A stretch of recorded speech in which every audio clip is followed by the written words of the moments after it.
Bueno, y seguimos con más Juego Rabioso, porque tenemos ahora nuestra sección. Nuestra sección estelar. Sí, que es nuestra columna de el CEPA, el Centro de Economía Política Argentina. Y para eso estamos en comunicación con Javier Pérez Ibáñez. ¿Nos escuchás, Javier? Perfecto, los escucho. ¿Qué tal? Bienvenido y gracias estás? Por estar acá con nosotros. Acá Javier Sluki y Florencia Rojas te saludan. ¿Cómo están, Javier, Florencia? ¿Qué tal? Bueno, porque esta semana el informe elaborado desde el CEPA fue este informe denominado ganadores y perdedores, ¿no? Que, si entiendo bien, un poco habla de cuáles son los sectores de la economía que más crecieron, o sea, más ganaron, y cuáles los que decrecieron o perdieron en estos 2 años y pico de gobierno del macrismo, ¿no es cierto? Claramente de eso trata el informe y los invito a todos a leerlo y seguirlo en nuestras redes sociales para poder discutirlo un poquito más en profundidad.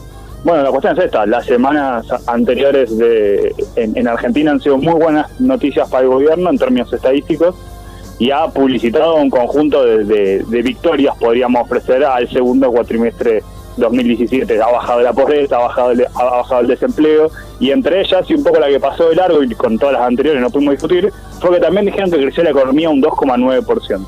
Bien, un 2,9% con respecto al 2016, y cuando uno mide con respecto al 2015 le da que está un 0,9% más grande el Producto Bruto. Para que la gente lo entienda en su casa, el Producto Bruto Interno es todo lo que se produjo en un país valorizado en términos monetarios en un periodo determinado. En este caso estamos hablando de las comparaciones de año a año, 2015, 2016, 2017, y entra todo, ¿bien? Producción de generación de una terapia en un consultorio privado de un psicólogo, bien, entra todo lo que se produjo y está todo clasificado en función de las actividades, como vos bien decías. Pero claro, cuando vimos los números, creció un 2,9%, la pregunta que le surgiría a cualquier persona sería la siguiente: bueno, ¿pero crecieron todos más o menos parejos? Y la respuesta que encontramos nosotros fue que no, ¿está bien?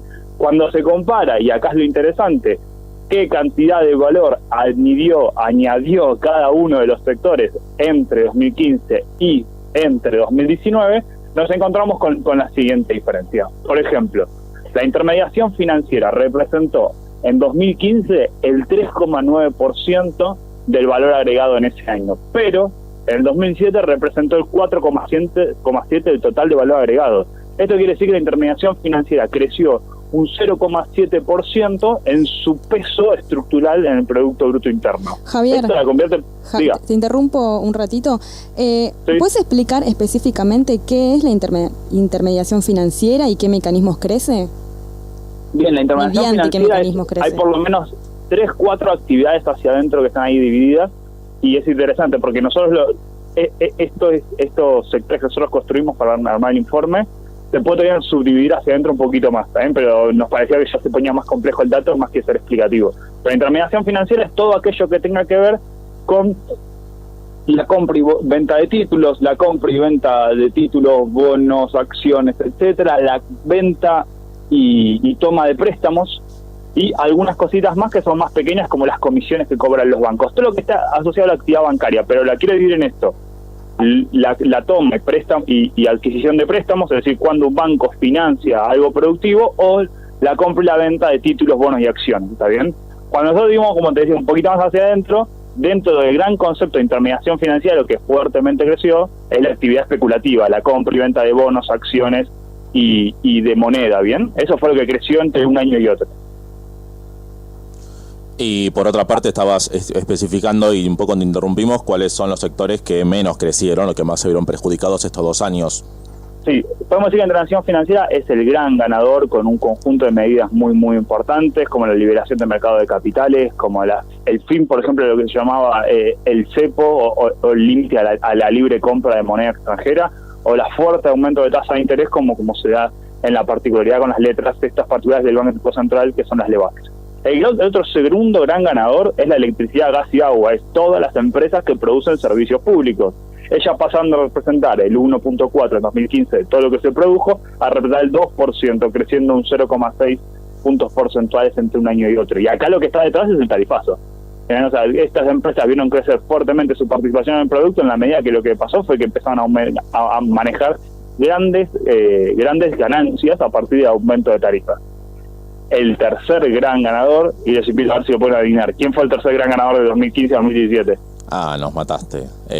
La agricultura. Todo lo que fue asociado al campo fue el gran ganador, otro de los ganadores, pasando del 5,9 al 6,3%, y acá tenemos la quita de retenciones, la devaluación, etcétera, que les permitió convertirse en uno de los ganadores del nuevo modelo macrista. Acá siempre que publicamos esto, lo mismo que nos dijo ahí tu compañera en piso, muchos economistas o cientistas sociales del interior nos mencionaban, pero miren que acá las economías regionales están en un muy mal momento, y le decíamos, sí, la verdad que este dato, cuando decimos agricultura en general, es un poco, desdibuja todas las particularidades hacia adentro del sector agropecuario, pero sí, si pudiésemos vivir entre los grandes exportadores y las pequeñas producciones regionales como el vino, los cítricos, el ajo, la fruta fina, etcétera, que están en un muy mal momento.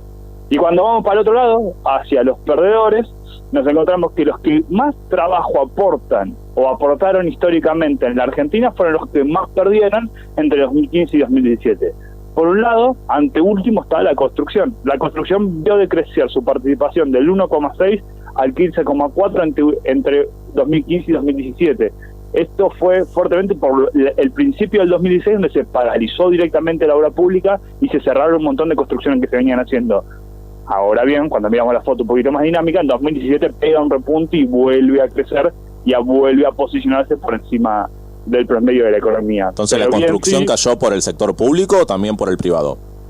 Mira, fuertemente, nosotros evaluamos, y esto sí el dato no lo permite decir, pero creemos que tiene que ver con el sector público. Y acá la construcción y todo el sector tiene como una especie de estacionalidad política. En los años donde hay elecciones crece la construcción, muy fuertemente empujada por el sector público, y tiene que ver con la pavimentación de calles, la construcción de rutas, la construcción de puertos, aeropuertos, etcétera, que siempre en los años donde hay elecciones los gobiernos siempre empiezan a empujar un poquito más para demostrar gestión, y siempre en los años un poquito menos que no hay elecciones, la construcción tiende a caer. De todas formas, la caída en 2016 fue espectacular, increíble, gigante, con muy fuerte concentración de despidos en el sector, y nosotros evaluamos que fuertemente está asociado a la obra pública y el principio del macrismo. Por eso en el informe dicen que hay alzas económicas en general en los años electorales y caídas en los años no electorales. ¿Eso tiene que ver con lo que decís de la obra pública, la gestión de gobierno, o con qué, si no? No, sí, hay una estacionalidad, bien, siempre uno tendería a esperar, y también hay una especie de estacionalidad en el Producto Bruto, digamos, en los años electorales, que esto es interesante ver cómo la política modifica la economía, y no como uno lo tiende a pensar históricamente, que la economía determina política. Bueno, hay una estacionalidad económica asociada a los años electorales, donde los resortes económicos se mueven muy fuertemente al ritmo de la política. Cuando hay elecciones crece la economía, cuando no lo hay cae un poquito, y para mí está asociado, y en el caso de la construcción sí hay una estacionalidad. Aún así, la caída que debería haber efectivamente ocurrido en 2016 fue mucho más profunda que en otros años. ¿Está bien? Entonces, a grandes rasgos, se puede decir que hubo más bien un crecimiento de los servicios y del sector terciario y el sector primario, servicios. Déjame te lo remato, digamos, sí. Porque faltó el otro gran perdedor, que fue la industria manufacturera, que cayó 1,9 puntos porcentuales entre un año y el otro. Acá, agarrado por un tridente que le fue muy difícil de resolver, que fue la caída del consumo interno. La industria manufacturera no solamente hay grandes exportadores, sino que esencialmente vive del mercado interno y de vender y comprar y vender productos a un salario que en el 2016 y 2007 se vio fuertemente debilitado, y por ende cayó el poder adquisitivo. Por otro lado, el aumento de tarifas. Estos sectores son intensivos en la utilización de recursos como energía, gas o agua, y el aumento de estas tarifas les hizo perder mucha participación en el Producto Bruto, o les hizo perder el margen de ganancia y se vieron obligados a cerrar. Y la tercera es el aumento de importaciones. Empezaron a entrar en el país muchos productos que compiten contra la producción nacional. Este tridente de medidas generó que la industria manufacturera vea de crecer su participación en el producto en 1.4 o casi 1.5 puntos porcentuales, convirtiéndose en el gran perdedor de este nuevo modelo. Y sí, como conclusión te podría decir, es lo que estabas vos intentando decir, Javier, digamos, estamos ante un vestigio de cambio estructural, un vestigio de una nueva economía en la cual podemos decir que está fuertemente más primarizada, asociada a los servicios y con eje en la valorización financiera, y que por el otro lado los grandes sectores que están asociados a la producción y a la construcción, y que son los que más trabajo aportan, están viendo decrecer su participación año a año.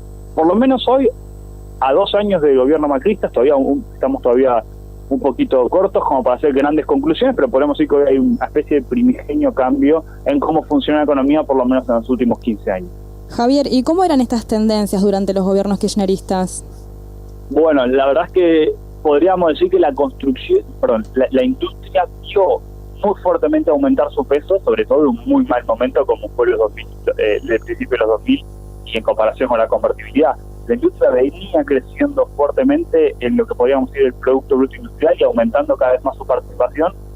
Y en realidad la mayoría de los indicadores crecieron, podemos decir, hasta 2010, y en 2010 hay una especie de parate generalizado de la economía donde se empieza a estancar, producto de lo que podríamos decir una especie de restricción externa, donde los números ya no cierran por el frente externo, y ahí empiezan las pequeñas variaciones a ser leves, ¿está bien? La industria empieza a crecer con el promedio de la economía, pero por ejemplo el agro, con la fuerte disputa con el campo y el concepto de zero balls y la especulación en torno al tipo de cambio, empieza a crecer por debajo.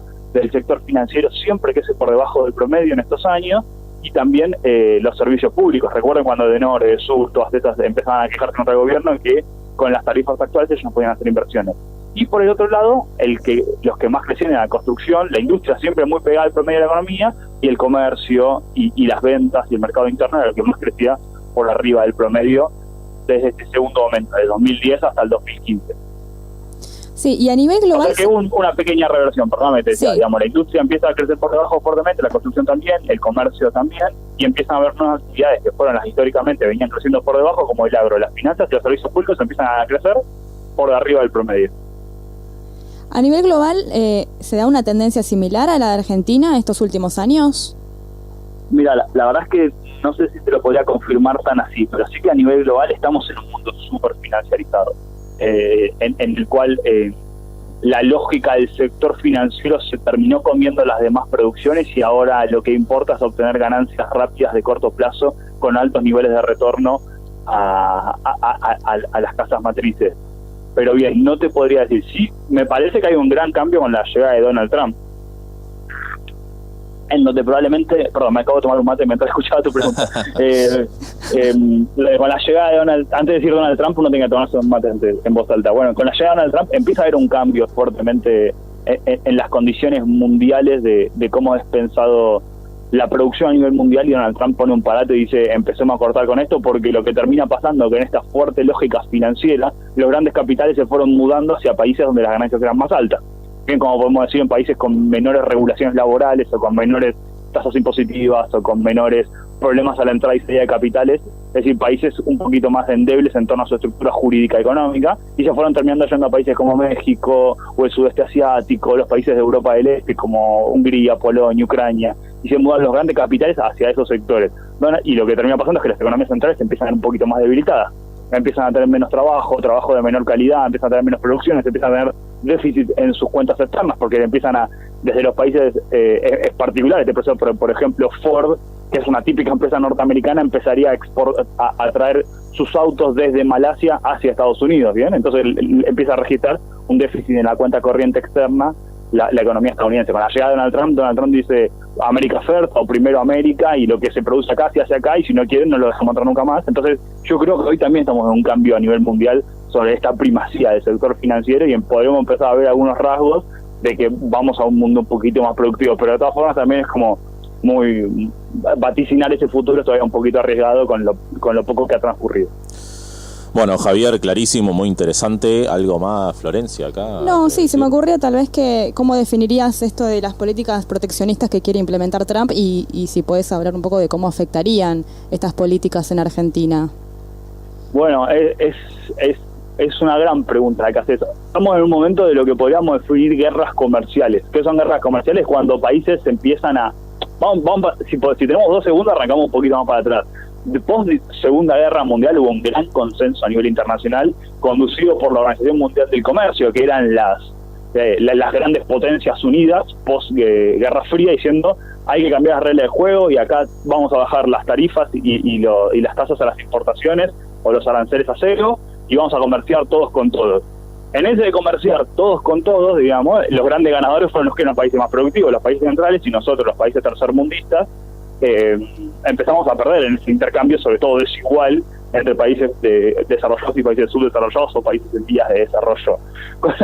Pero lo que terminó pasando fue el gran capital, lo que les contaba, terminó aprovechando en un momento de tarifas ceros o de aranceles cero para irse hacia los países en desarrollo. Empieza a generarse como un descalabro a nivel mundial, porque ahora de repente países como China empiezan a ser tan o más productivos como Estados Unidos y las reglas empiezan a cambiar. En ese contexto empieza a haber, les decía, muchas exportaciones de China a Estados Unidos, y llega Donald Trump y dice, se corta con esto, nuevas medidas, empezamos a meter toda una guerra comercial y aumentamos los aranceles a las importaciones de productos chinos. A nosotros nos pegó de manera colateral la primera medida, que fue, vamos a subir los aranceles de hierro y acero a la entrada de productos que no sean americanos a Estados Unidos. Nosotros tenemos un gran porcentaje de nuestra exportación de acero y aluminio destinado a Estados Unidos.